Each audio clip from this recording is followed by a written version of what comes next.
Les trajimos a alguien que nos va a hablar muchísimo de todo eso. Su nombre es Jesús Eduardo Mendoza Lichis, él es egresado de la UAM de Xochimilco, sociólogo y próximo historiador de la ENA. Démosles un aplauso. Compañeras, compañeros, buenas tardes.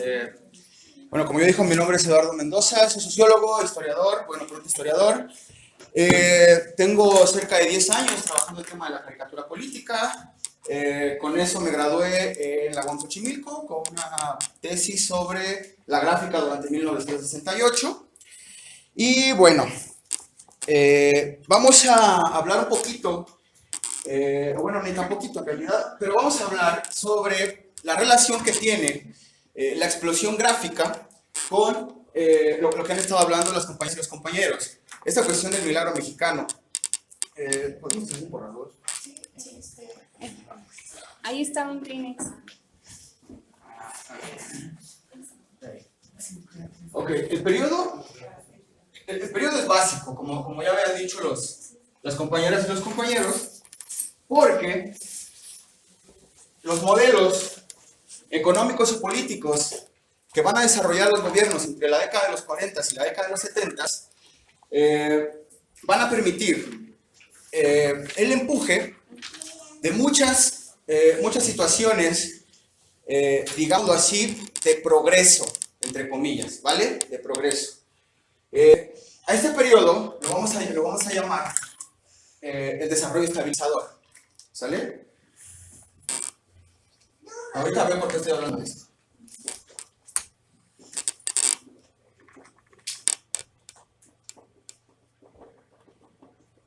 Y su materialización como el estado de bienestar.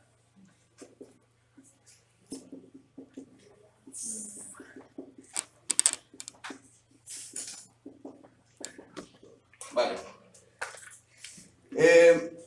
En ese sentido, estas cuestiones de estado de bienestar van a permitir la infraestructura, o van a dotar de la infraestructura para que se haga una explosión gigantesca, ¿sí? No solo en la caricatura política, sino en las artes en general, aquí en el país, ¿vale? Ahora, durante la década de 1940 y 1950, vamos a tener que la caricatura política todavía no es tan política, ¿no? Tendríamos que regresarnos un poco al maximato, al siglo XIX, pero bueno, por cuestiones de tiempo, vamos a decir que durante la década de 1940 y 1950, la caricatura comienza a tomar un tono costumbrista. ¿Qué quiere decir esto? Que los dibujantes, no, pero algunos dibujantes que ahí, no sé si... Tú me dices. Otra. Ese mero, el anterior. ¿El anterior? Sí. Personas como Andrés Audifred, ¿sí? Están publicando este tipo de cosas. Este tipo de cosas únicamente lo que hacen es estampar la vida pública, la vida común del mexicano. Ahora, hace ratito estaban hablando de una cuestión que me parece fundamental, que es la cuestión de la construcción del mexicano, ¿no? Este tipo de gráfica y este tipo de imágenes durante la década de los 40 y los 50 se dedican a ensalzar ese esquema del mexicano, ¿vale? Este esquema se retoma de la posrevolución, ¿no? Con esta cuestión de la construcción del nacionalismo, del indio de bronce y todas estas las jornadas de alfabetización y esta cuestión, ¿vale? Entonces, para los 40 y los 50 los dibujantes lo van a retomar a modo de costumbrismo, ¿vale? Pero no solo. Va a haber dibujantes como... ¿Podemos regresar a la primera que teníamos? Eso. Va a haber dibujantes como Carlos Tzir que va a empezar a trabajar el humor negro y el humor sarcástico, ¿sale? Entonces, vamos a tener dos vertientes dentro de la caricatura y de la ilustración y de la gráfica durante la década de los 40 y los 50. Las estoy juntando porque hay una explosión gigantesca durante estas dos décadas. Si las separo, me voy a llevar 3 horas, ¿no? Entonces,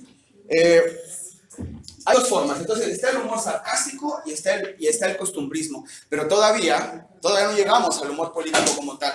¿Por qué no llegamos al humor político como tal? Porque tenemos este estado de bienestar que está dotando de servicios, está dotando de infraestructura, de caminos, de servicios de salud, servicios de salubridad, está dotando de escuelas, de alfabetización. Por lo tanto, no había mucho que decir, ¿vale? Vamos a recordar que este tipo de gráficas se desarrolla en la ciudad, ¿vale? ¿Por qué? Porque también tenemos que tomar en cuenta un contexto editorial, ¿no? No es nada más dibujar, mandar a la revista y que se publique. Tiene que pasar todo un proceso que para este momento todavía la Secretaría de Gobernación está administrando, que es una cosa que se llamaba la Comisión de Censura, ¿sale? La Comisión de Censura de la Secretaría de Gobernación es quien va a dotar de la tinta y del papel a las publicaciones. Por lo tanto, va a decir quién publica y quién no publica. Por eso tenemos este tipo de humor aún. Por eso no tenemos un humor político. Por favor. Ok. En este periodo vamos a hablar un poco sobre las publicaciones que se generan. Hay dos que a mí me parecen fundamentales. Bueno, no sé si pusieron la tablita que había mandado. Bueno, no importa. Va a haber una serie de cerca de 20 publicaciones en estas dos décadas. Me gustaría resaltar dos de ellas. Una de ellas es Don Timorato, que en Don Timorato vamos a encontrar este tipo de ilustraciones, ¿sí? De Andrés Audifred y de Freire, ¿no? Que normalmente son los que hacen este tipo de ilustración.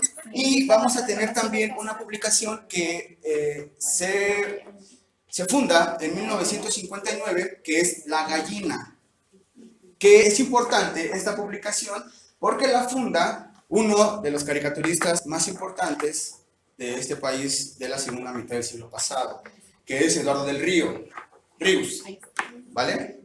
Ríos es un personaje importante que ahorita vamos a hablar de él. Entonces, tenemos Don Timorato, que se me hace que le van a tener que apuntar porque la busquen.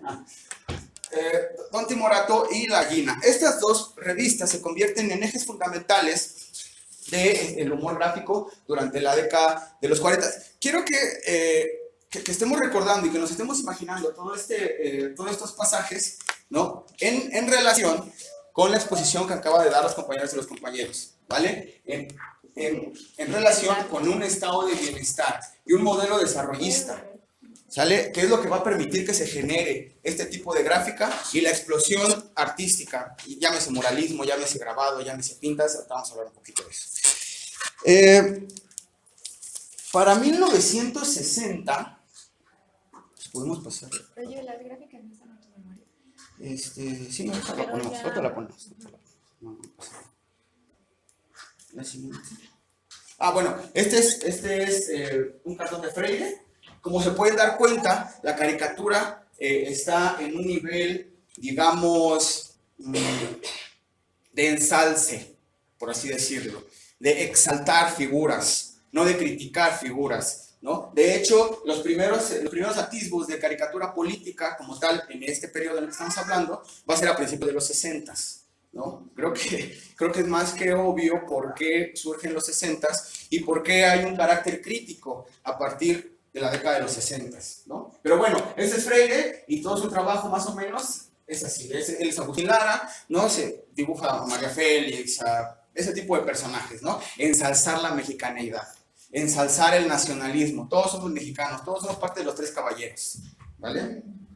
La siguiente, por favor. Esto es fundamental, el nacionalismo de esta época, ¿sí? Con eso vayan a ver la exposición. Todo lo que nos están diciendo, vayan con eso a ver la exposición.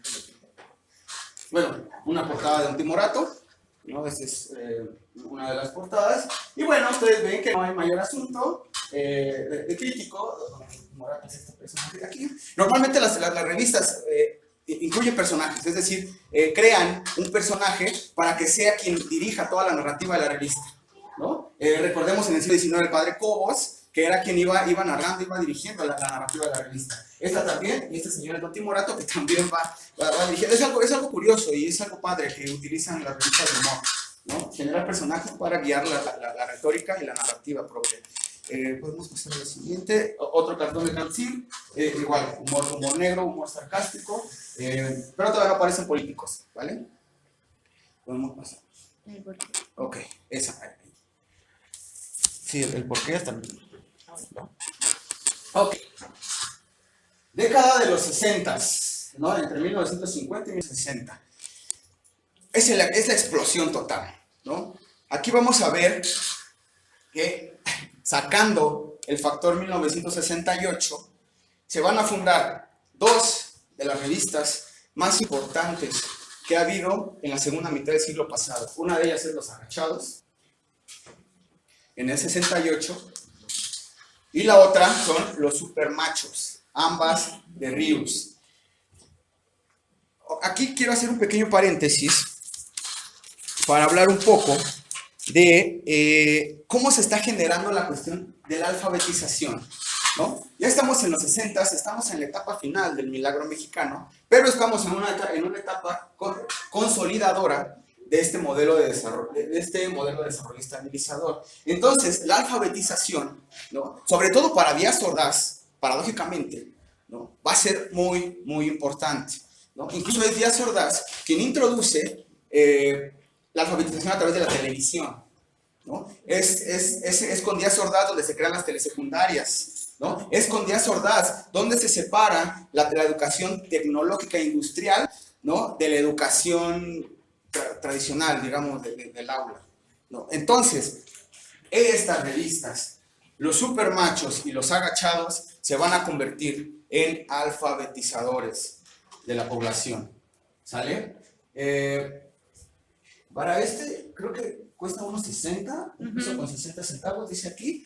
Pero bueno, un dato curioso es que los precios de los pasquines y de las revistas se tabulaban en relación con el ingreso de los obreros. No, por eso, durante la primera mitad del siglo pasado, básicamente entre 1920 y 1950, 40, poquitos de los 50, costaban un peso, ¿no? Porque era una fracción, ¿no? Del salario que tenían los obreros y que podían destinar a adquirir ese tipo de revistas. Y no solo las de Rius, no solo Los Agachados y Los Supermachos, sino también hablamos de La Familia Burrón, también hablamos del Pepín, también hablamos de Memín, también hablamos de un montón, de un gran acervo de cómics y de historietas, ¿no? Podemos pasar a la siguiente. Esta es una revista de Los Agachados. Estas son algunas portadas de Los Supermachos. No encontré en internet, imagínate una, esa. Los Agachados. Ahora, vamos a ver que a partir de la década de los 60 ya comienzan a aparecer los personajes políticos en la gráfica y en la caricatura, ¿vale? Estamos hablando de caricaturistas que incluso algunos de ellos hoy día siguen trabajando. Bueno, Rius, que ya murió, pero también estamos hablando de Helio Flores, estamos hablando de Rogelio Naranjo, y estamos hablando de personas importantes que no son famosas, como Checo Valdés. Si pueden ir a casa, busquen a Checo Valdés y busquen cuál fue su aportación al movimiento de 1968. Es importante. Y también busquen el mural de Taniperla en Chiapas. Eso es también crucial y van a encontrar mucho de... muchas gracias. Ok. ¿Vale? Entonces, vamos aquí a hacer un pequeño paréntesis para tocar un tema que me parece fundamental en este desarrollo de la gráfica, vamos a llamarlo popular, ¿no? Entonces podemos avanzar. Llegar a las imágenes del 68.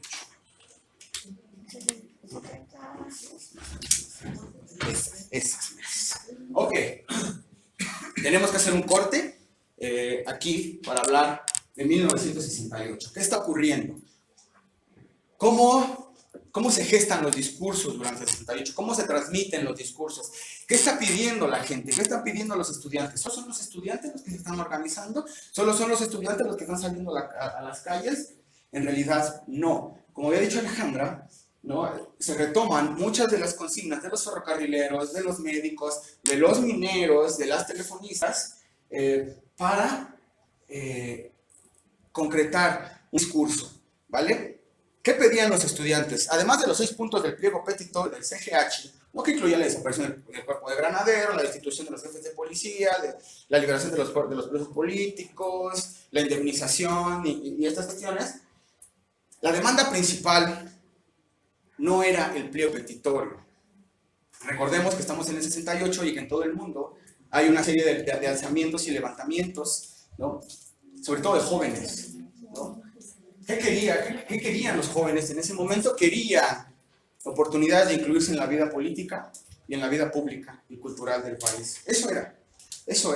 El pliego petitorio del CGH surge a través de eventos específicos, ¿no? Como los enfrentamientos entre estudiantes de la UNAM y del Poli en julio. Bueno, todo ese tipo de eventos, desde julio hasta el 2 de octubre, es lo que le da cuerpo al pliego petitorio. Pero ellos no se levantan por el pliego petitorio. Ellos comienzan a levantarse porque este estado de bienestar sí está dotando de infraestructura, sí está dotando de servicios, sí está dotando de todo lo que ustedes quieran, pero está coartando libertades, ¿sí? O sea, es de sordaz. O sea, no permite la participación política, no permite la participación pública. Entonces los jóvenes se tienen que levantar, ¿no? Quizás en ese momento no estaba claro, pero ese es el trasfondo del asunto, porque estamos en un contexto de levantamientos juveniles. Entonces, estos jóvenes, estos estudiantes, comienzan a tener un discurso de este tipo, en donde hay una técnica que va a ser fundamental y que para trabajar este tipo de temas no la podemos obviar, que es la técnica del grabado, ¿no? Y los talleres de gráfica, ¿no? Entonces, vemos que aquí este es un grabado, ¿no? Y año del 68, año de la prensa vendida, ¿no? Ya estamos viendo que hay que acudir a otros, pues a otras instancias de difusión de la información, porque sabemos que la prensa no está haciendo como su chamba. Como dato, el único periódico que sí como que medio hablaba de lo que estaba pasando entre julio y octubre fue la prensa. Fue el único periódico, ¿no?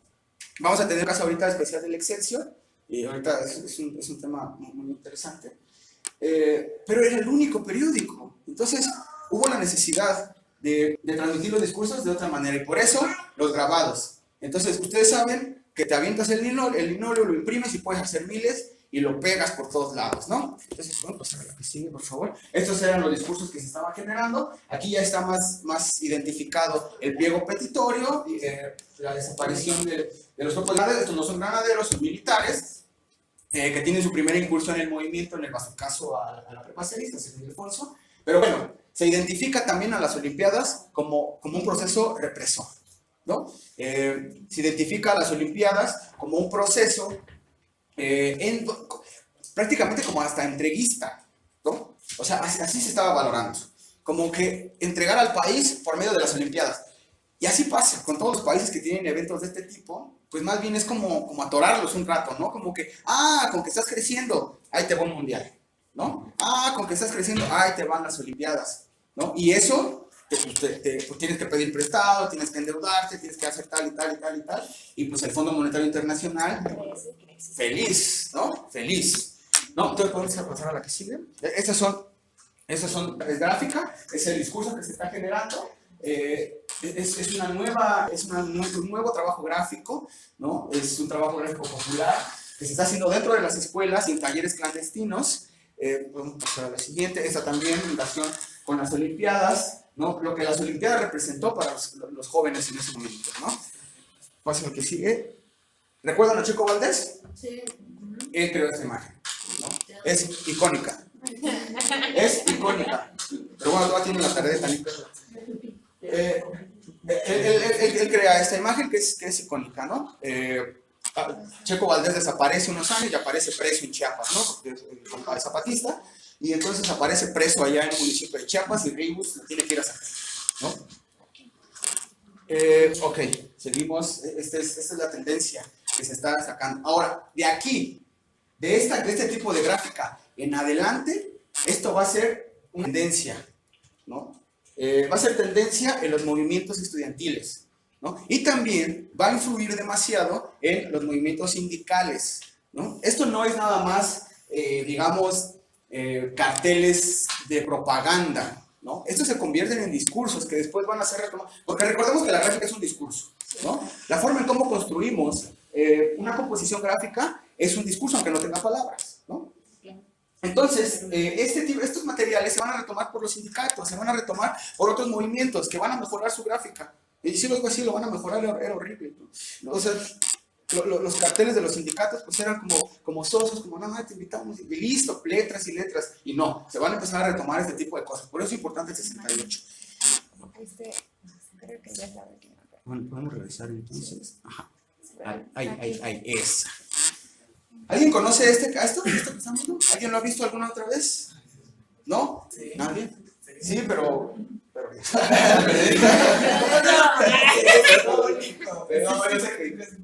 ¿alguien lo sabe? Este cartón es un cartón, es una caricatura.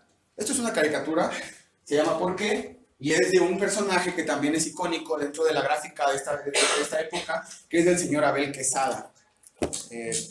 Después se va con Luis Echeverría, ¿no? Ya anda viajando por el mundo con Luis Echeverría, pero bueno, ese es otro asunto. Pero este cartón se publica el 3 de octubre de 1968 en el Excelsior. Es una cosa brutal. Es una cosa, sí, yo también estaba que Sí. es una cosa brutal, ¿no? ¿Por qué? O sea, así es como, ¿qué pedo? ¿No? O sea, ¿qué pasó ayer? ¿No? O sea, y este tipo, Jacobo Zabludowski, que dice que la mañana es soleada, ¿no? O sea, cuando un día antes hubo cuestiones. Ahora, un dato interesante, porque hace rato recordaba cuando Alejandro decía lo de los muertos, comprobados, y eso con los nuevos archivos que se han abierto, hay 78 muertos, desde julio hasta el 2 de octubre, comprobados, pero no es una cifra definitiva. Esto es con los documentos y los archivos que han ido saliendo poco a poco, ¿no? Pero comprobaditos son 78, ¿no? Entre el 21 de julio y el 2 de octubre, ¿no? Ok, ahora, pues ya como para ir como un poco cerrando, vamos a hablar de los 70s. Pasa que en los 70s, esta revista es muy importante. Esta revista se funda en 1968. En esta revista, este no es el número 1, pero en el número 1, si quieren se los dejo aquí, lo tengo en PDF y tengo las imágenes. Rogelio Naranjo va a publicar una de las historietas más espectaculares que hay en toda la historia de las historietas. Es una historieta de 6 páginas que se llama Crónicas de Nanilco Tatatilco. Lo van a publicar en noviembre del 68 en el primer número de La Garrapata. ¿Y qué narra Nanilco Tatatilco? Pues narra el 2 de octubre, ¿no? Este boom, ¿no? de la caricatura política va a tener un parteaguas en el 68, por supuesto. Entonces, les dejo el PDF, donde está esa historieta de 6 hojas, para que lo revisen, para que lo lean, ¿no? Y es espectacular, aparte de que es muy interesante y entretenido. O sea, que eso se haya publicado un mes después, ¿no? De que haya ocurrido la acción de Tlatelolco, pues habla de que ya los caricaturistas estaban teniendo otra visión y otra formación, ¿no? Hoy día, pues ya vemos que hay un poco, porque Morena y bueno, ¿no? Pero ese ya es otro cantar, ¿no? En el momento los caricaturistas estaban comenzando a tener conciencia política, estaban empezando a dibujar sobre los políticos. Entonces, ahora sí avanzamos. Perdón, y me atrevo a interrumpir un momento. Y educan a la población. Sí. O sea, por ejemplo, mi generación, ¿no? Varios de nosotros crecimos con las historietas y crecimos viendo estas caricaturas, ¿no? Y desde que uno tiene 4 años, 5 años, 6 años, bueno, 6 cuando yo comencé a leer realmente y escribir, porque antes pues lo veo, llama la atención, son bonitas, son interesantes, ¿sí? Hay, me parece a mí, un cierto sector de la población en México que comienza a tener una cierta raíz de conciencia política, de conciencia social, gracias a los caricaturistas. Y lo están leyendo jóvenes, y lo están leyendo obreros, y lo están leyendo gente en el campo también, ¿no? Porque es un buen recurso, sea, es entretenido, es vistoso, no es caro, ¿sí? No teníamos siempre televisión, entonces se convierte en un medio de comunicación clave realmente en México y que va formando a la población, ¿no? Le va dando otro tipo de visión fuera de los medios cooptados. Esto es fundamental. Esto que acaba de decir la profesora es básico para entender el fenómeno de la caricatura. Y es básico para entender qué caricaturistas dibujan para quién y quién es para cuál. Es decir, durante esta época hubo un grupo de caricaturistas que se llama el Grupo de los 7, que fueron contratados por Estados Unidos para dibujar en contra de las revoluciones latinoamericanas, en contra de los comunistas. Se llama el Grupo de los 7, ¿no? Sinceramente ahorita no tengo grabados quiénes eran estas caricaturistas, pero si lo googlean, les va a aparecer la primera, le pican y ahí les va a aparecer la información, ¿no? Ahora, con esta cuestión de la educación y de la alfabetización, les pasé ahorita ahí un librito de Ríos, para que lo ojeen, para que vean más o menos cómo se componen los textos de Ríos. Y este cuate hace una producción pero masiva de historietas y de cartones de todos y cada uno de los temas que ustedes se puedan imaginar, ¿no? Desde Cuba hasta el jazz, ¿no? Desde cómo comer bien hasta cómo jugar dominó, ¿no? Desde cómo entender al Che hasta cómo jugar ajedrez. O sea, este cuate hace cómo entender la religión, ¿no? O sea, de todos los temas que se imaginen, hace libros de Ríos. O sea, yo en el estante tengo habrá como 7 y cacho y me faltan como 50. O sea, eso como 150 libros el tipo, ¿no? O sea, no sé si no diría, pero hace muchos libros el tipo. Entonces, y esto ya es de verdad a partir de la década de los 60 con esta revista, que también participa Ríos con el Mitote Ilustrado, que este boom de la masificación de los mass media, hay que recordar que esto es parte también de los medios masivos de comunicación, ¿no? Y esto es parte de la industria cultural, ¿sí? Que Adorno y Horkheimer ya enuncian, ¿no? Me imagino que habrán escuchado el término de industria cultural de Adorno y Horkheimer.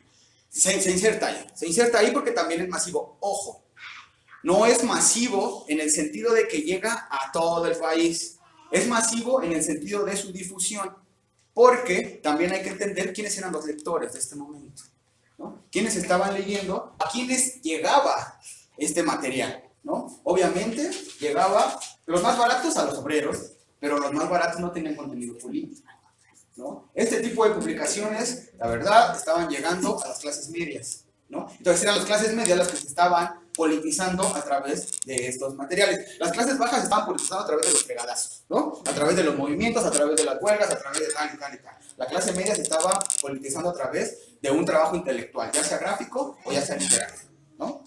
Entonces, pasamos, creo que ya nos quedan un par. Ok, esto se dibuja en 1975. Esto es Rogelio Naranjo. Y vemos que para el 75 ya la apertura ya es grande. Ya tienes toda la libertad de dibujar a Díaz Ordaz como se te pegue la gana, ¿no? Ya no hay ningún problema. Y de hacer alusiones a los contextos y a los movimientos políticos. ¿La que sigue? Igual esta también es de Rogelio Naranjo. Este es más cercano al 68, pero también ya estamos viendo que hay discursos políticos, ya discursos contestatarios, y los caricaturistas comienzan a ser un referente importante de la izquierda mexicana también, ¿no? Una izquierda mexicana que se fortalece cuando se debilita el Estado Nacional, que ya no llegaremos ahí, pero con el neoliberalismo desaparece el Estado de Bienestar, y entonces los caricaturistas también se vuelven como todavía más aguerridos algunos, se alinean otros, se fundan otro tipo de periódicos y de revistas, como siguen existiendo actualmente los más importantes, Proceso y La Jornada, ¿no? Como los más importantes de esta línea de izquierda, ¿no? Porque recordemos que también el Universal, Excelsior, el Novedades, anterior también publicaban cartones, también publicaban caricaturas, ¿no? Pero esto tiene que ver porque